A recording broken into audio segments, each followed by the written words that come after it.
अस्सलाम वालेकुम। एक बार फिर मैं आपके साथ पुर्तगाल से। ये वीडियो उन लोगों की है जो लोग पुर्तगाल में आके काम करना चाहते हैं।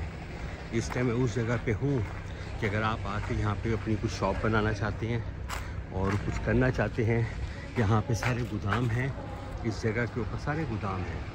आपको कपड़ों के, बैग्स के, ज्वेलरी के, जिस चीज़ शूज़ को आपको चाहिए या आप अपनी शॉप खोलना चाहते हैं, ये वो जगह है जहाँ से आपको सब चीज़ें मिल जाएंगी। हर तरह की चीज़ आपको मिल जाएगी। जिस तरह के लाहौर के अंदर शालम मार्केट है, ये उस तरह की मार्केट यहाँ पे बनी हुई है। हर तरह की चीज़, दुनिया की हर चीज़ यहाँ पे है। और आप कहीं पे भी दुकान खोलना चाहें पुर्तगाल के अंदर, ये वो मार्केट है जहाँ से आपको चीज़ें मिलेंगी। और अगर आपको मज़ीद मालूमात चाहिए आप मुझे कमेंट करें, मैं आपको मज़ीद मालूमात दूँगा। ये देखें सामने डब्बे पड़े हुए हैं, ये सारे जो खाली हो जाते हैं। मैं ज़रा शॉर्टकट मार रहा हूँ यहाँ पे आने के लिए।